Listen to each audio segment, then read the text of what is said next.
rero reka twumve ijambo mu gitabo cy'ibya Yohana ibice 22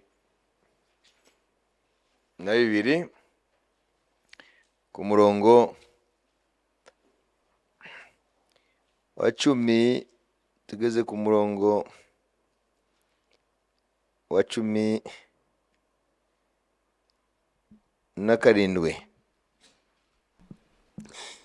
Kandi arambwira ati amagambo y'ubuhanuzi bw'iki gitabo ntuyazigame ngo yagire ubwiru, kuko igihe kiri bugufi.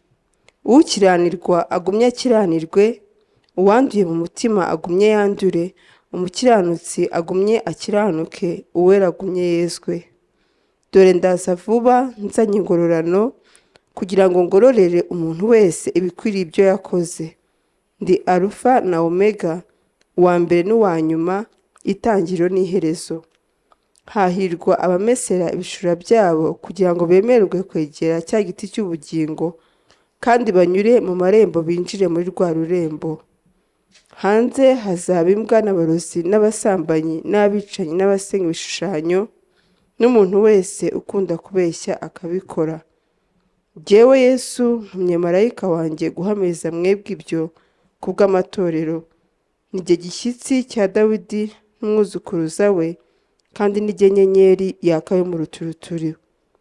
Umwuka n'umugeni barahamagara bati ngwino, kandi uwumva nahamagara ati ngwino. Kandi ufite inyota naze, ushaka ajyane amazi y'ubugingo ku buntu. Amen. Amen. Aya ni amagambo ari mu magambo asoza umugambi w'Imana watangiriye mu gitabo cy'itangiriro ugasozwa mu gitabo cy'ibesho Yohana. Bibiliya ni nk'uruzi rwatangiye ari akagezi gato cyane, urabona yo hari isoko, tangira ari amazi make, hanyuma mu nyuma ikazaba uruzi runini rufite imbaraga, nibyo bita uruzi rwishurirwa, le fleuve de la révélation. Ni ukuvuga kuva mu itangiriro umugambi w'Imana urayishurwa, noneho tukabona mu byasho Yohana umugambi w'Imana usozwa. Ni ukuvuga ngo ibi bitabo byose 66 ni umugambi w'Imana ugenda boro boro wishurwa, noneho byasho Yohana ikaba ari umugambi w'Imana wishuwe rero wose. Mubifate nk'isoko, uruzi ntushobora kumenya ibyarwo neza utagiye ukajya ku isoko. Ku isoko ntabwo ruba uruzi rufite imbaraga, ruba rutuzi duke. Ushobora kuba ari umusozi runaka kubona amazi avamo make, hanyuma uko aguma atemba kagenda ahura n'indi migezi gasukamo, none amaherezo rukaba uruzi runini. Ni ukuvuga ngo rero Bibiliya igitabo cy'itangiriro ni isoko itangiye gufumuka, noneho amazi akagenda mu byesho Yohana rero rubaye uruzi rugari. Amen. Donc byitwa le fleuve de la révélation. Rero mu magambo ya nyuma Bibiliya hasojwe hatubwira yuko ibyo Adamu na Eva batakaje turabona hano byagaruwe, kuko turabona cya giti cy'ubugingo cyagarutse. Amen. Nubwo tutasomye hariya dushatse twahera ku murongo wa mbere tugeze ku murongo wa 5, turabona le paradis retrouvé, ibyo Adamu yatakaje na Eva biragarutse. Anyereka uruzi rw'amazi y'ubugingo rubonerana nk'isarabwayi, ruva ku ntebe y'Imana n'umwana w'intama, rutembera mu nzira nyabagendwa hagati. Hakurya no hakuno y'urwo ruzi hariho igiti cy'ubugingo cyera imbuto z'uburyo 12, cyera imbuto z'uburyo bumwe bumwe uko ukwezi gutashye. ibibabi byacyo byari byo gukiza amahanga. Nta muvumo uzabaho ukundi, ahubwo intebe y'Imana n'umwana w'intama izaba muri urwo rurembo, kandi imbata zayo zizayikorera. Zizabona mu maso hayo izina ryayo ryanditswe mu ruhanga rwazo. Nta joro rizabaho ukundi, kandi ntibazagomba kumurikirwa n'itabaza cyangwa kuvirwa n'izuba, kuko umwami Imana izabavira, kandi bazahora ku ngoma iteka ryose. Amen. Amen. Hano turabona Yohana avuga ko muri urwo rurembo hagati turahabona harimo uruzi, ariko hariho n'igiti cy'ubugingo. Au milieu de la ville et sur les deux bords du fleuve, il y avait un arbre de vie. Igiti cy'ubugingo murabizi ko muri Edeni cyari gihari. Hanyuma inzira igana muri cyo Imana irayifunga, irayizibira. Itangiriro turayisoma. Amen. Ibice 2 ku murongo w'8 tugeze ku murongo wa 9. Uwiteka Imana ikeba ingobyi muri Edeni mu ruhande rw'iburasirazuba, iyishyiramo umuntu yaremye. Uwiteka Imana imezamo igiti cyose cy'igikundiro cyera imbuto ziribwa, imeza n'igiti cy'ubugingo hagati muri iyo ngobyi, imezamo n'igiti cy'ubwenge umenyesha icyiza n'ikibi. Amen. Turabona igiti cy'ubugingo. Hanyuma 3:22 twumva ibyo icyo gitero byagenze gute. Uwiteka Imana iravuga iti, dore uyu muntu ahindutse nk'imwe yo muri twe ku byo kumenya icyiza n'ikibi. Noneho atarambura ukuboko agasoroma no ku giti cy'ubugingo, akarya akarama iteka ryose. Amen. Hanyuma vuga ngo icyo giti cy'ubugingo umwana w'umuntu azigere akegera, noneho Imana igira gute? Nicyo cyatumye Uwiteka Imana imwirukana muri ya ngobyi muri Edeni, kugira ngo ahinge ubutaka yavuyemo. Amen. Amen. Amen. 24. Nuko yirukana uwo muntu, kandi mu ruhande rw'iyo ngobyi yo muri Edeni rwerekeye iburasirazuba ishyiraho abakerubi n'inkota yaka umuriro, izenguruka impande zose, ngo ibuze inzira ijya kuri cya giti cy'ubugingo. Amen. Kuva kiriya gihe rero Adamu acumura, iyi nzira ijya ku giti cy'ubugingo yahise igira gute? Yahise ifungwa. Hanyuma umugambi w'Imana uzarangira gute? Uzarangira iyo nzira yongeye gufungurwa. Amashyi menshi ku mwami Yesu Kristo. Nuvuga ngo abazanesha bazagira uburenganzira bwo kwegera kiriya giti cy'ubugingo no kurya ku mbuto zacyo, kuko bo nta kindi kibazo gihari, kubera yuko bahamagariwe ubugingo buhoraho. Amen. Igiti cy'ubugingo rero kugeza ubu ntawemerewe kucyegera, ariko icyo gihe abacunguwe azaba baranesheje intambara yo kwizera Imana muri iyi si itubaha Imana, bazaba bemerewe kwegera icyo giti cy'ubugingo no kurya ku mbuto zaco. Ariko rero se biroroshe se kugira ngo uzemererwe kurya kuri icyo giti cy'ubugingo? Ntabwo byoroshye. Twumvise ko kiri hagati mu murwa. Amen. Ariko uwo murwa rero batubwiye ngo hari abantu batemerewe kuwinjiramo. Ni bande? Barabitubwira hano kuri 15:22 Yesu Yohana. Hanze hazaba imbwa n'abarozi n'abasambanyi n'abica n'abasenga ibishushanyo, n'umuntu wese ukunda kubeshya akabikora. Amen. Amen. Amen. Abo ntabwo bemewe kwinjira muri wa murwa. Ni kuvuga ngo abantu bose bakora ibyaha ntabwo bazinjira mu murwa.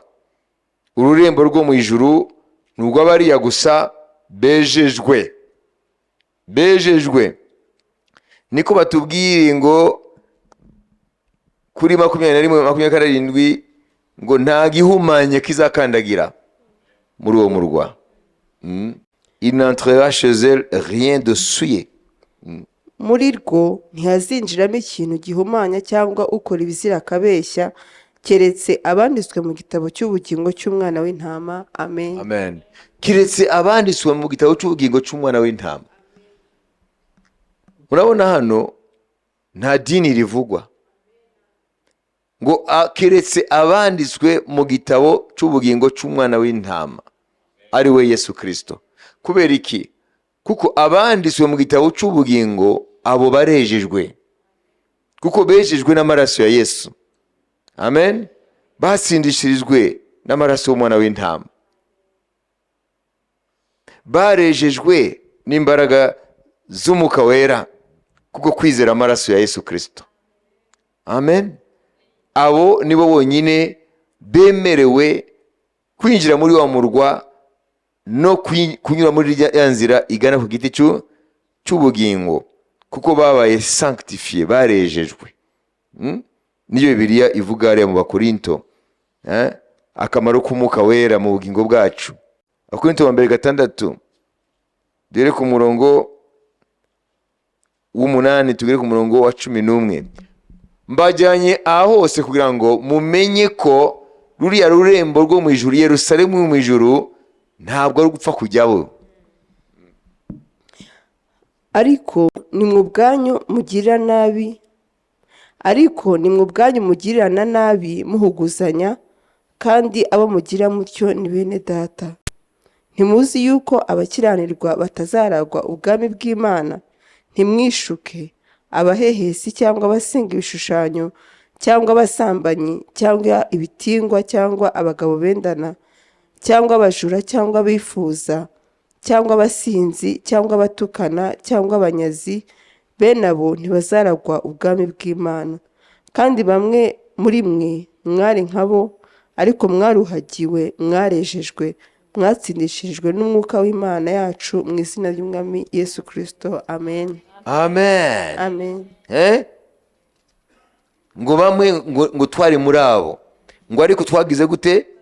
Twaruhagiwe, twarejejwe, twaratsindishirijwe mu izina ry'Umwami wacu Yesu Kristo n'umwuka w'Imana. Nimubase abo rero nibo bafite rero uburenganzira bwo kwinjira muri rwa rurembo no kwegera cya giti cy'ubugingo.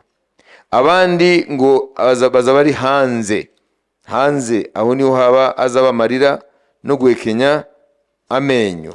None Imana idusaba iki rero? Niyo mpamvu tugira porogaramu z'amasengesho. Iravuga ngo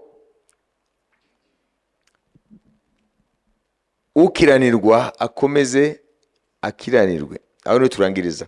Twasomye kare 22:11-12.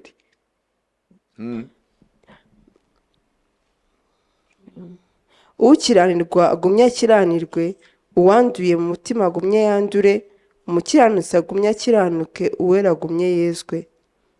Dore ndaza vuba nzanye ingororano, kugira ngo ngororere umuntu wese ibikwira ibyo yakoze. Amen.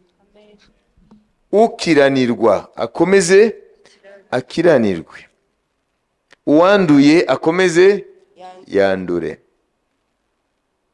umukiranutsi akomeze akiranuke, uwezwa akomeze yezwe. Ngo ndaje vuba nzanye n'ingororano, kugira ngo ngorore umuntu wese ibihwanye n'ibyo yakoze. Rero muri ibihe turimo, abantu benshi biragoye ko bakomeza gukiranuka, abantu benshi biragoye ko bakomeza kwezwa, kubera isi turimo n'isi yangiritse, isi yononekaye. Ariko icyo dukwiye kumenya ni iki: nta muntu wahumanye azakandagira mu murwa wera. Nta kintu gihumanye kizagerayo. Ntabwo ari kuba uri mu idini cyangwa mu itorero runaka. Ukwiye kuzirikana yuko ku munsi ugenda wezwa. Ukizera ko ku munsi ugenda ukiranuka. Nawe ubundi ntabwo uzigera winjira mu rurembo rw'Imana, aho Imana iba ubwayo muri Yerusalemu mu ijuru.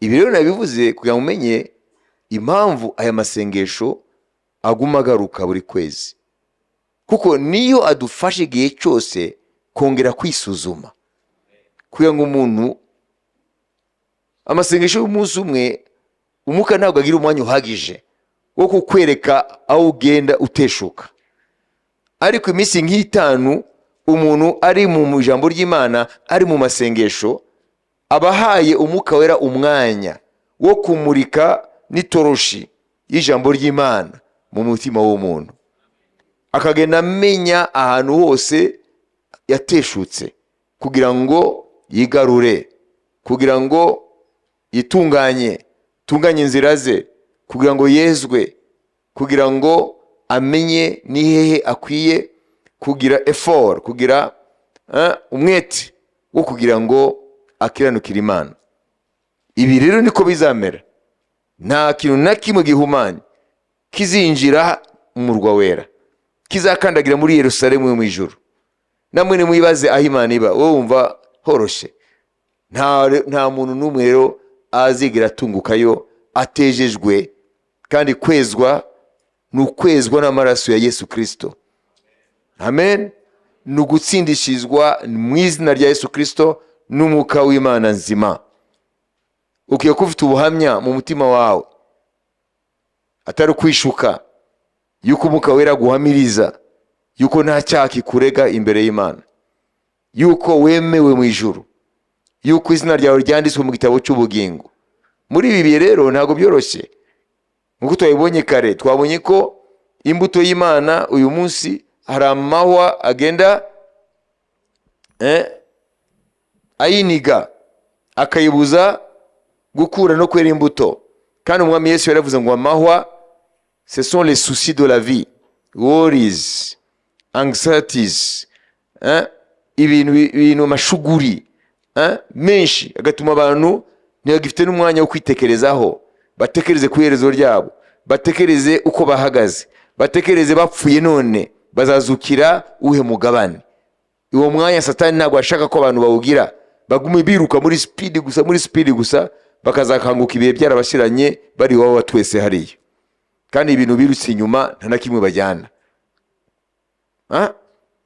Vanitas vanitatum omnia vanitas, vanité de vanité, tout n'est que vanité. Ubusa byose ni ubusa, niko umubwiriza yavuze. Ubusa ni mu gihe ibintu bikuvana kuri Yesu, ntabwo bikorera mu Mana. Ibyo rero nibyo biranga abantu benshi rero muri iki gihe. Ariko wowe uranyumva uyu mwanya, ukwiye kumenya ko mu ijuru hari ururembo rwitwa Yerusalemu yo mu ijuru, Yerusalemu yo mu ijuru, ururembo rwera. Amen. Aho Imana iba, ngo nta kintu gihumanye kizahakandagira, nta kintu gitejejwe kizahakandagira. Abazajyayo gusa ni abanditswe mu gitabo cy'ubugingo cy'umwana w'intama Yesu Kristo, mu ijambo rimwe n'abacunguwe, n'abezejwe n'amaraso ya Yesu Kristo, n'abatsindishirijwe n'umwuka w'Imana nzima mu izina rya Yesu Kristo, n'abantu birinze ntibihumanye, n'abantu bagendere mu mwuka wo kubaha Imana, n'abantu bagenze muri iyi si batiyanduza n'ibyaha by'isi. Abo gusa nibo Bibiliya ivuga ko bazaboneka mu rurembo rw'Imana muri Yerusalemu yo mu ijuru. Ese uhagaze gute wowe uyu munsi? Ubwo ni waba nawe winjira mu masengero usohoka nk'abandi? Ese ufite commitment, engagement n'Imana? Ese mu buzima bwawe, ta vie privée, hanze y'ubuzima tubona twebwe, bihagaze gute? Ese uri wenyine mu mutima wawe, umva Imana ikwemera? Ese imirimo yawe iratunganye imbere y'Imana? Ese inzira zawe zitandukanye n'inzira z'abisi? Ese amagambo uvuga aho hanze ni amagambo y'umuntu koko wubaha Imana? Ese nta manyanga ushobora kuba ubangikanya n'iby'agakiza? Ibi byose bizahishurwa kuri wa munsi. Niko Paulo avuga. Turangirize ku ijambo Paulo avuga ko byose ari igihe bizagaragara. Haleluya. Ibice bibiri Abaroma umurongo wa 16. ngo byose bizagaragara kuri wa munsi. kandi ni nabyo Imana izatangaho umugabo ku munsi izacira abantu iteka muri Yesu Kristo ku byahishwe byabo, nk'uko ubutumwa bwiza nahawe buri. Amen. C'est ce qui paraîtra au jour où, selon mon évangile, ngo nibyo bizahishurwa nk'uko ubutumwa nahawe mvuga buvuga, Dieu jugera par Jésus Christ, Imana izacira imanza izicisha Yesu Kristo, les actions secrètes des hommes, ibyo bakora mu ibanga. Mwabise?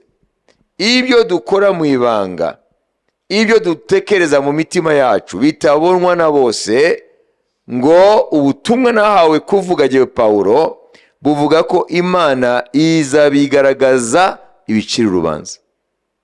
Urumva rero nta mpamvu yo kwereka hanze yuko ukijijwe, kandi imbere aho Imana ibona ntago ukijijwe. Kuko Paulo avuga ngo ari igihe Imana izagaragaza ibihishwe, ngo aho ni umuntu wese azahabwa ingororano zikwiranye n'iby'ukuri abamo. Uyu munsi rero mu gusoza amasengesho uzajye witwararika kumenya ese Imana imbona gute. Kugira ngo umenye ko Imana ikubona, ubisuzumisha itabaza ryayo, ubisuzumisha ijambo ry'Imana. Ijambo ry'Imana niryo rikwereka uko Imana ikubona. Nibyo Yakobo avuga ngo n'indorerwamo. Amen. Twirebamo. Nuko bamwe batinya kuyirebamo, abandi bakayirebamo bagahita biruka ngo bakibagirwa uko basaga ngo batunganye. Dusome muri Yakobo. Murabona ko ibintu bikomeye, ntabwo byoroshye. Abakina n'agakiza bafite problem. Yakobo igice cya mbere ku murongo wa 25. Ariko uwitegereza mu mategeko atunganye rwose atera umudendezo, agakomeza kugira umwete wayo, atari uwumva gusa akibagirwa, ahubwo ari uyumvira, niwe uzahabwa umugisha mu byo akora. Ijambo ry'Imana Biblia yaryise indorerwamo, ni miroir. Mwese cyangwa presque bose, mbere yuko usohoka ngo ugende ubanza kwireba ukusa kugira ngo nimba ari ahantu hatunganye, sibyo? Kwisokoza cyangwa ibiki, ni akazi k'indorerwamo. None Imana ijambo ryayo yaryise indorerwamo.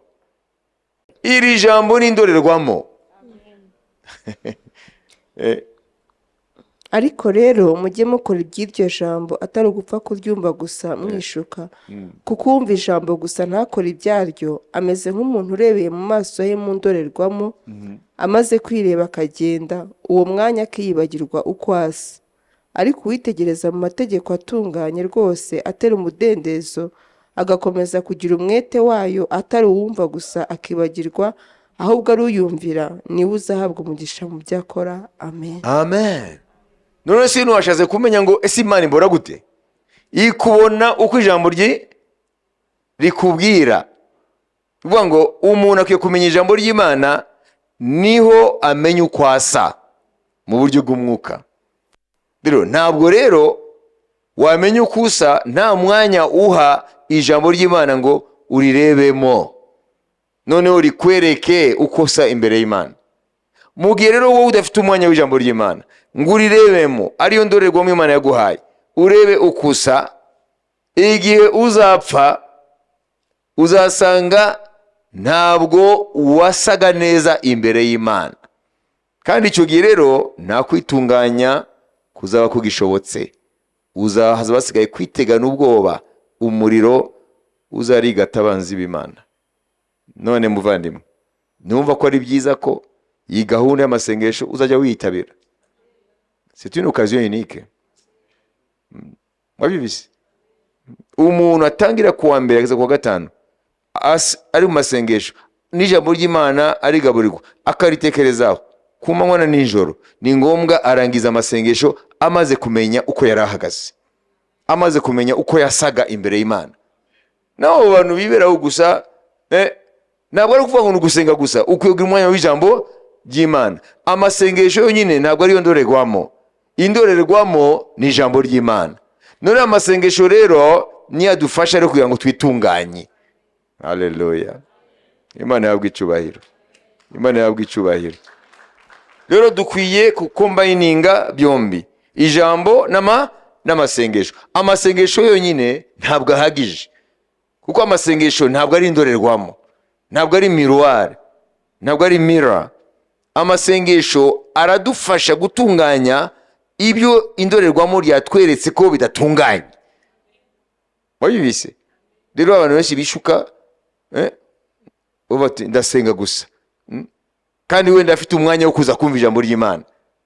Abo bantu rero ni Satani ubariganya. Ukwiye kuza mu ijambo ry'Imana.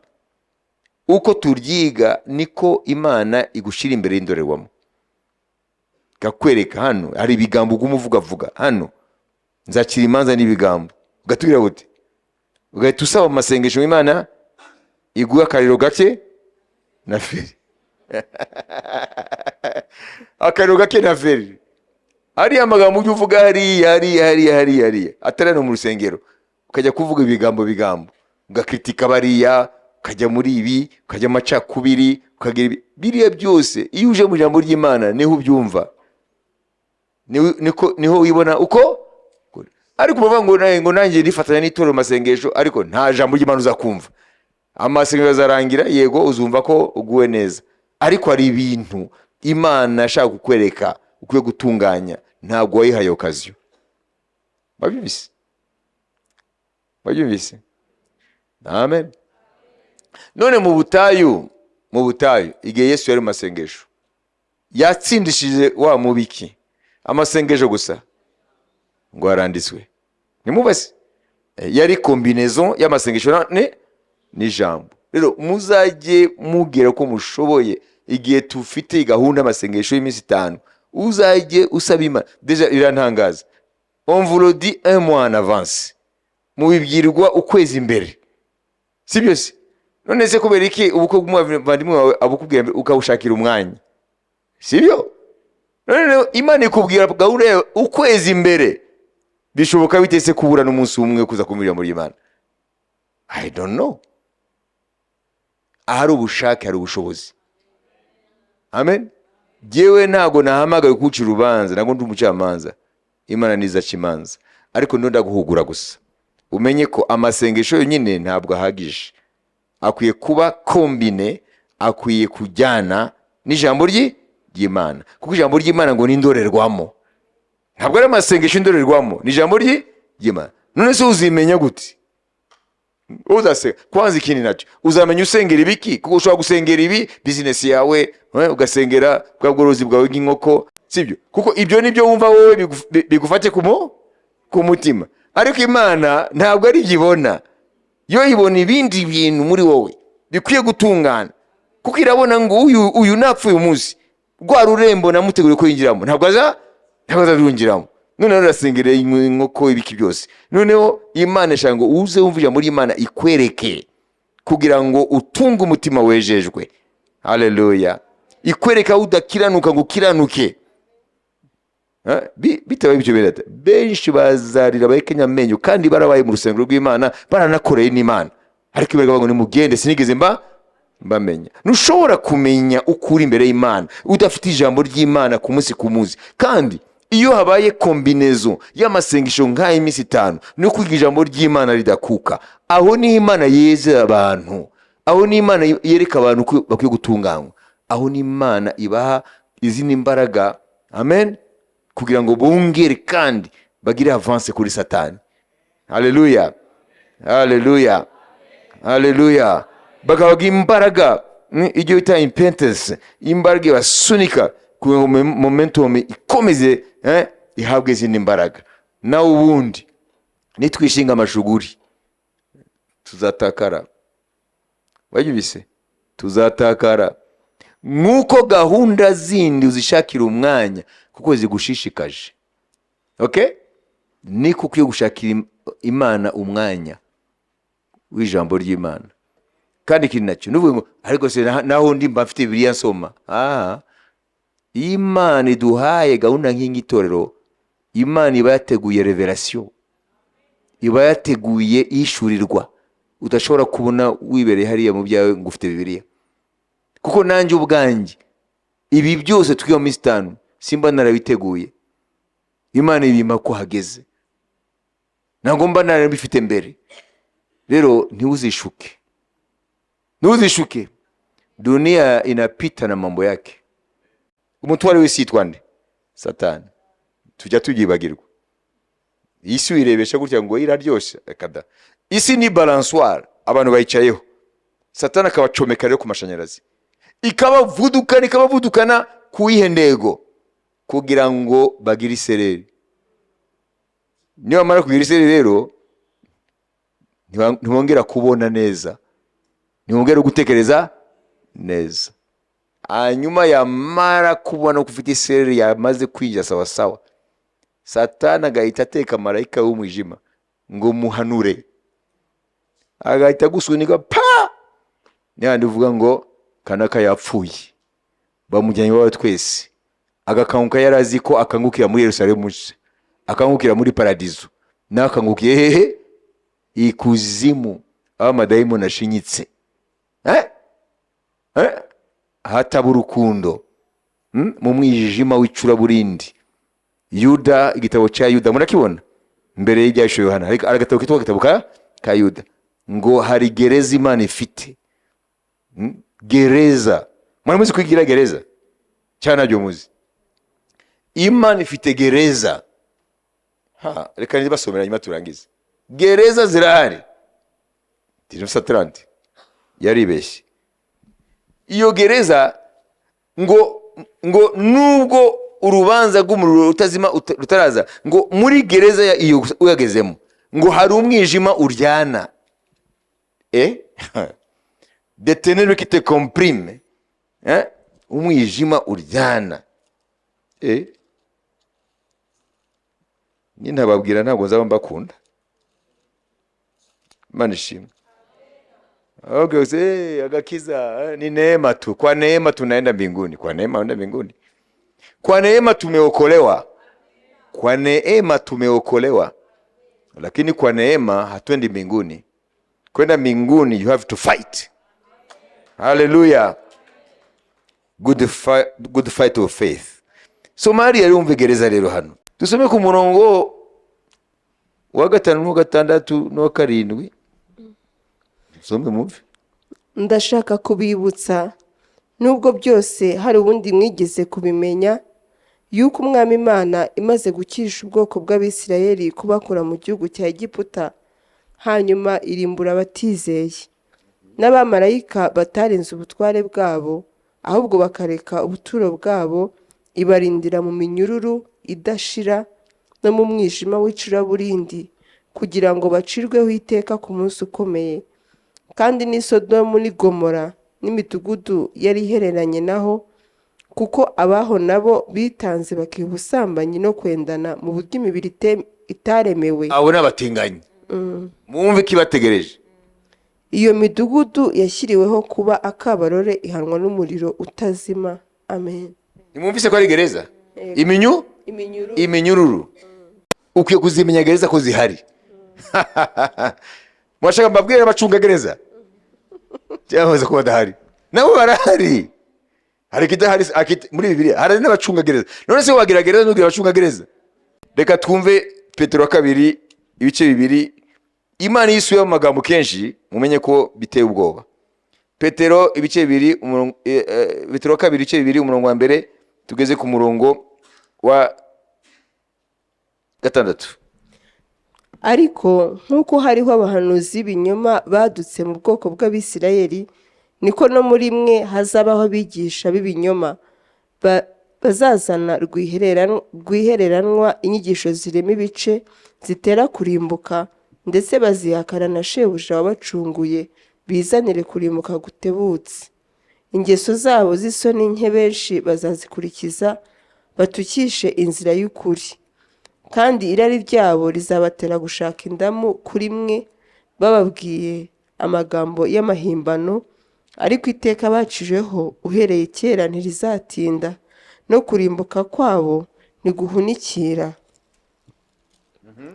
kuko ubw'Imana itababariye abamarayika bakoze icyaha, ahubwo ikabajugunya mu mworera, ikababohesha iminyururu y'umwijima. none babohera he? Mobisi? Komeza. Ikababohesha iminyururu y'umwijima ngo barindirwe gucirwaho iteka, kandi ubwo itababariye isi ya kera, ahubwo ikarokorana Nowa umubwiriza wo gukiranuka n'abandi 7 gusa, ubwo yatezaga isi y'abatubaha Imana umwuzure, kandi ubwo yaciriyeho iteka imidugudu y'i Sodomu n'i Gomora, iyitwitse ikayigira ivu, ikayishyiraho kuba akabarore k'abazagenda batubaha Imana, ikarokora Loti umukiranutsi wagiraga agahinda kenshi ingeso z'isoni nke z'abanyabyaha, kuko uwo mukiranutsi ubwo yabaga muri bo yibabarizaga umutima we ukiranuka iminsi yose, imirimo yabo y'ubugome yarebaga kumva. Amen. None birate muvise ko gereza zihari? Ziriya nizo gereza bari abamarayika Imana ibikiye kuzahana bagomye, bari muri gereza. Amen. Bari abahitilere nimba ku munota wa nyuma batigeze bihana, bose bari muri iyo gereza, baboheshejwe iminyururu. N'umunyabyaha yapfuye uyu munsi yamanutse muri ya gereza. Wabibize? Yamanutse muri gereza. Byashoboka 9:11 uyo n'umucungagereza mukuru atwara ekipe bacunga gereza. Tutange tubabona hariya kuri 7:11. Aba ni abacunga gereza n'umukuru wabo. Ishusho y'izo nzige yasaga n'iy'amafarashi yiteguriye intambara. Ku mitwe yazo zari zifite ibisa n'amakamba asa n'izahabu, mu maso hazo hasa n'ah'abantu, kandi zari zifite ubwoya busa n'umusatsi w'abagore, amenyo yazo yasaga n'ay'intare. Ibaze nk'ubu wapfuye uyu munsi agahita agitunguka hariye akabona ayo menyo, atangira gute? Niyo mpamvu mwavuze ngo niho batangira kurira no wekenya amenyo, ko babona c'est épouvantable, babona ibintu batigaza ko bibaho. Uko niko bakirwa kuzimu muri za gereza iyo bantu bapfuye. Komeza. Zari zifite n'ibikingira ibituza bisa n'ibyuma. Guhinda kw'amababa yazo kwari kumeze nko guhinda kw'amagare akururwa n'amafarashi menshi yirukanka ajya mu ntambara. Kandi zari zifite imirizo nk'iya scorpion, zifite n'imbori mu mirizo yazo. Zihabwa kubabaza abantu amezi 5. Zari zifite n'umwami wazo. Umukuru rero wa population carcérale, umukuru rero w'abari muri izo gereza, mumva izina rye mukiye kurimenya kugira ngo mumenye ibyo bintu biri hakurya y'urupfu ku bantu batizera Yesu. Ngo yitwande?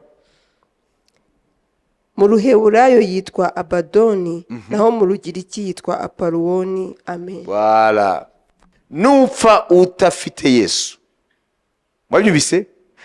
Bari zira ngabo zikuzimu zicunga amagereza, umukuru wazo yitwa mu Giheburayo Abadon, mu Kigiriki Apolion. Niwe mukuru w'amagereza ari hari. Mwabyumvise? Aho niho abanyabyaha bajya. Ariko hari gihe itorero rimaze kuzamuka, hari Imana izarekura bamwe muri abo ngo bazamuke mu isi kubabaza bari mu isi.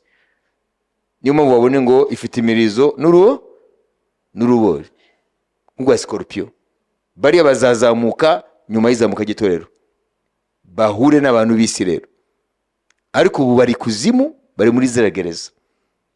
None wowe ndata, ntabwo ubona impamvu Yesu yapfuye? Kuko arahazi, yashakaga kuhadukiza.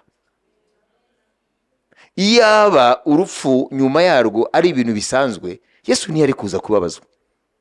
Nimba yaraje agapfa ku musaraba kugira ngo umwana w'umuntu arokoke, kugira ngo arokoke ibyo. Kandi ziriya gereza mumvise ntabwo ari herezo, c'est un lieu de transit. Ariya ni ahantu baba babitswe. amen, kugira ngo igihe kizuka baterwe mu rutazi utazima. C'est une réalité. Ariko abantu benshi Satani arabahisha ngo ntibabimenye, niyo mpamvu bakinisha agakiza. Aya masengesho Imana izi gushoboza, nona nitushoje uyu munsi azongera nyuma y'ukwezi, kubera ko udaplanifya kugira ngo uzaboneke no mu ijambo ry'Imana, kugira ngo uzakomeze kubona ukusi imbere y'Imana, para kuvuga gusa ngo nanjye ndasenga ndifatanya n'itorero. Ibyo bintu Satani arabashuka. Muzajye mupimanya ubuzima bugufi turi hano n'ahantu tuzajya nyuma y'ubuzima, kugira ngo ntushukwe, kuko ari gabaze ngo no, ngo n'Imana yabona ngo nanjye ndiyo ndasenga. Attention rero, ibi birivuga n'ukuri nyuma y'urupfu ku bantu batejejwe, ariya niho bajya. Ariko abejejwe, abatunganye, abakiranuka, abezwa ku munsi kugeza ku iherezo, bo ururembo rwo mu ijuru ruzaba rukinguwe, kandi ngo bazaba bafite uburenganzira bwo kwegera igiti cy'ubugingo. Haleluya! Kubera ko bakwiye kurya imbuto zabaho iteka. Imana ishimwe. Reka dusenge. Mwami Yesu, turagushima iyi gahunda dushireho yo gusenga dushaka mu maso hawe, kugira ngo duhabwe imbaraga zo kunesha isi ya none itwagwa na wa mubi, kugira ngo Mwami nugaruka mu gihe tutazi, umwanya wose usange twejejwe, usange nta kimwe kiturega mu bugingo bwacu. Twarahamagariwe kuzinjira muri rwa rurembo, twahamagariwe kuzakubona Mwami Imana mu maso. Ngo hahirwa abafite imitima iboneye, nibo bazabona Imana. Mwami, uturinde twese kuzabona rwa rwobo, turinde twese kuzabona izo gereza z'umwijima, aho hari ibintu biteye ubwoba, aho babadoni n'ingabo z'ikuzimu zirekereje n'amenyo ateye ubwoba nk'intare, kugira ngo zisesereze zibabaze abo bose bamanuka hariya. Mwami, ntabwo twaremewe kujyayo, twaremewe kuzabana nawe iteka ryose. Mu izina rya Yesu Kristo, amen.